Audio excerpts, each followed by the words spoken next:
is on his visit to China. He went there on Saturday, and there will be talks on the Eurozone debt crisis, the trade and the investment, and the relations between the two countries. What is going to be the outcome?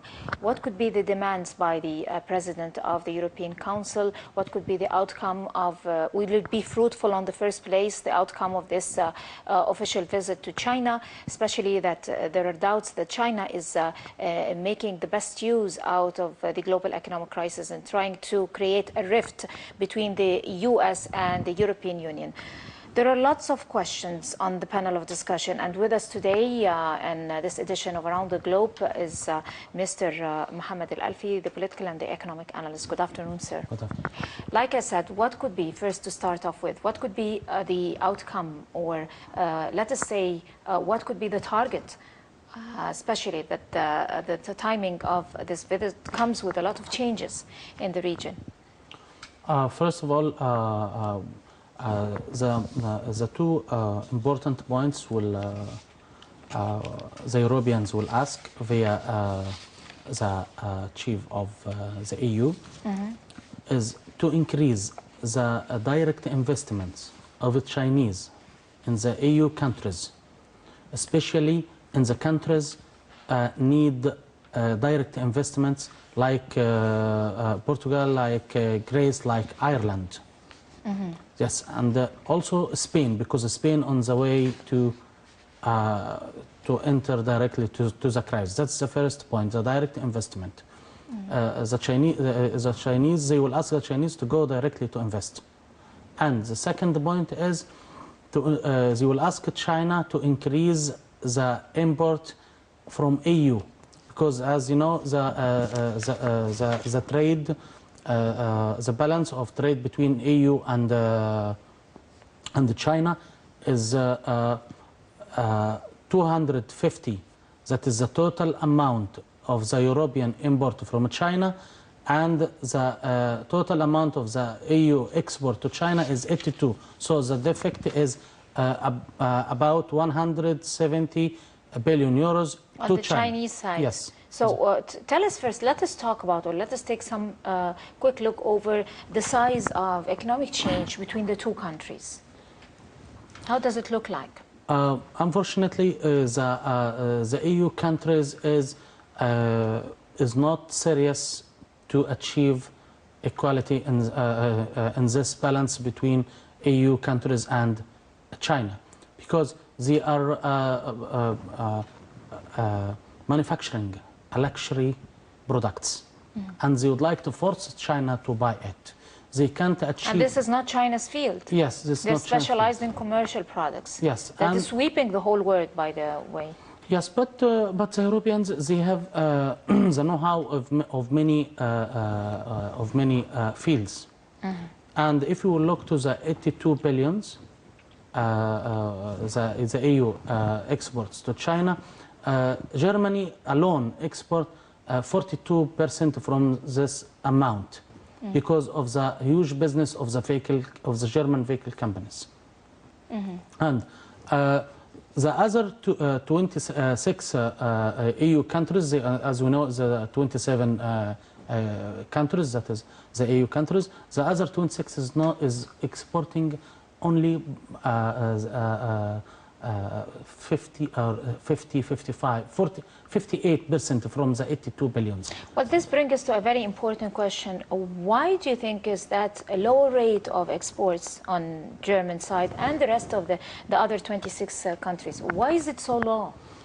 Is it because it's luxury items? I mean, luxury items, and as we know, most of the European countries getting the raw materials from outside of the EU area.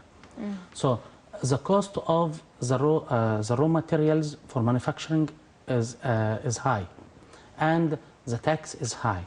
Also, the high wages of the EU workers, and also the cost of exported goods.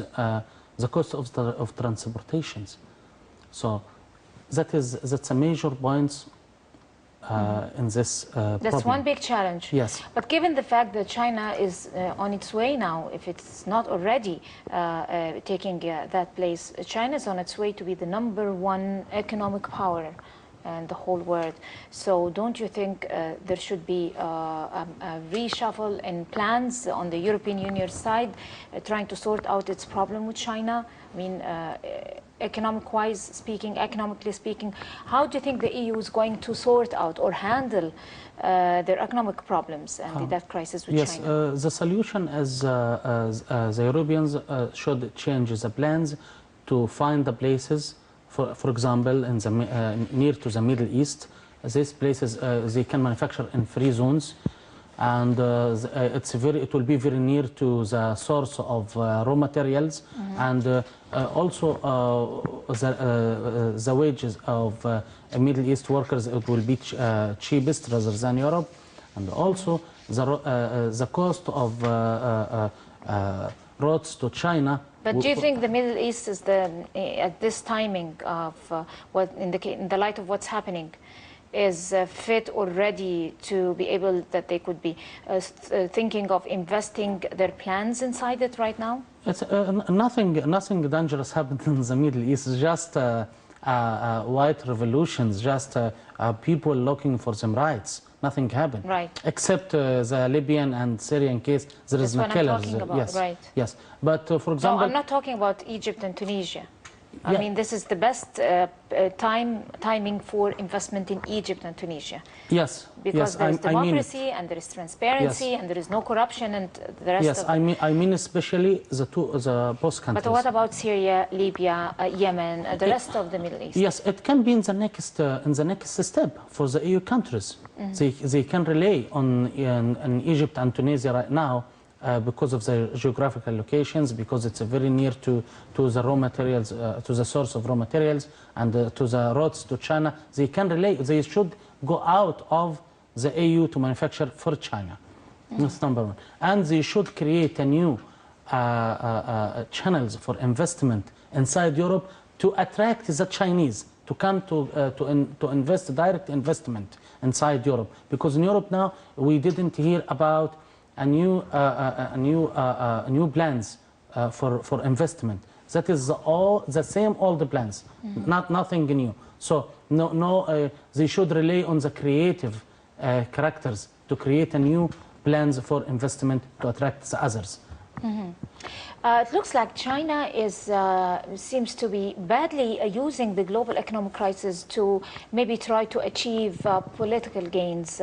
So is China really taking advantage of the situation? What could be the prospects in that case? Yes, of course, the Chinese, they know how to use well the global crisis to achieve political gains.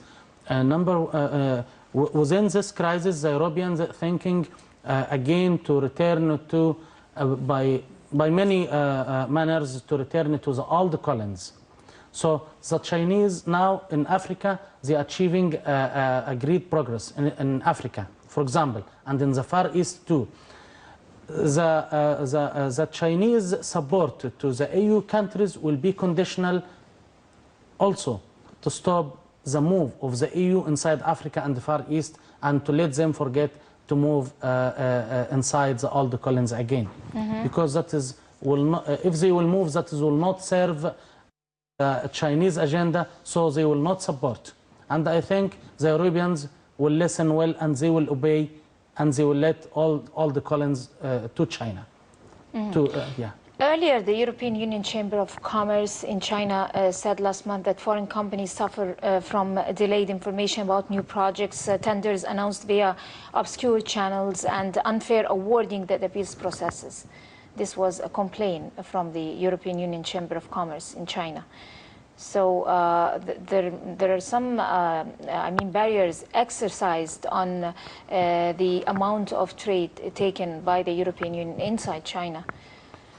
What could be the reaction on the European Union side? The Chinese will not change. The same policy will be like before. The Chinese will not change, and also the Europeans are still thinking or taken a wrong way in thinking about China, China will not accept the Europeans to win at the same time. So the Europeans should go to cooperation to achieve progress in the economic file, and to cross to the safe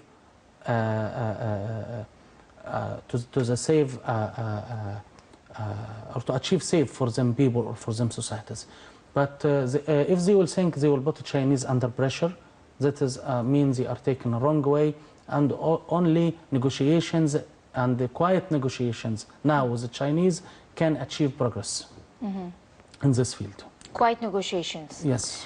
But that doesn't seem to be quiet negotiations, because the European Union on Saturday imposed a 5-year hike on duties on imports of glossy paper from China, and the first EU challenge to Chinese state subsidies, and a sign of more to come in the way, which doesn't look very, no. I mean, inviting, let us call it that way.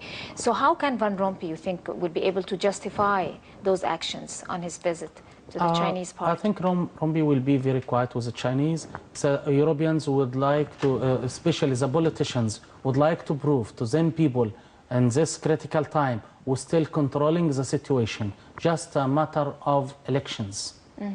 Just decisions is not serving the Europeans, because if they will take actions against the Chinese goods, or to raise up the taxes or anything, that will not affect directly to China, but it will create a case of delay of the Chinese cooperation in the economic file directly to Europe. Well, they want to give the impression that they are in control of the scene, but are they really in control of the scene? No. Is it them or China in the future? China is controlling the situation right now. That's the truth. But they would like to say, we're still great countries. Yes, you will be great when you will control, when you have the source to control. Or supported by someone to control. But now the actual situation, China is controlling the financial file, especially inside Europe. Right. A lot of people might speculate Rompuy's demands to the Chinese government. But what could be the priority of his demands on this visit? I think the first one, as I said, the direct investment, the Chinese investment inside Europe, because that will create a new chances for many million of laborers inside Europe. They are relying on China to solve them financial crisis. It's a global, but the Europeans and the Americans. If we will remind our viewers, who created this financial crisis? The Europeans and the Americans. And now they are relying on China, not on the US. Because the US also needs the Chinese support. There is only one important question left on our time, which is the very critical task that is facing Van Rompuy also in this visit. Is addressing the Western concerns about China's restrictions to maybe the political and the religious rights on people. So do you think that China would consider this as an interference in its internal affairs, maybe? Would they accept it, the Chinese? The Chinese never accept. But the EU knows well, he is just giving a statement just to prove to his people, we are talking about the human rights, we are talking about the aggression against the religious people. They are just giving a statement, the Europeans. But China will never accept any talk about the internal situation. So how would be the reaction then? I think the finance support to the EU will let them forget the human rights inside China. They will just box it. Yes. Well, then I'll have to leave it here on that note. Mr. Mohamed El-Alfy, the political and the economic analyst, would like to thank you very much for coming over. And this is where we end this edition of Around the Globe for this week. Thank you very much for joining us.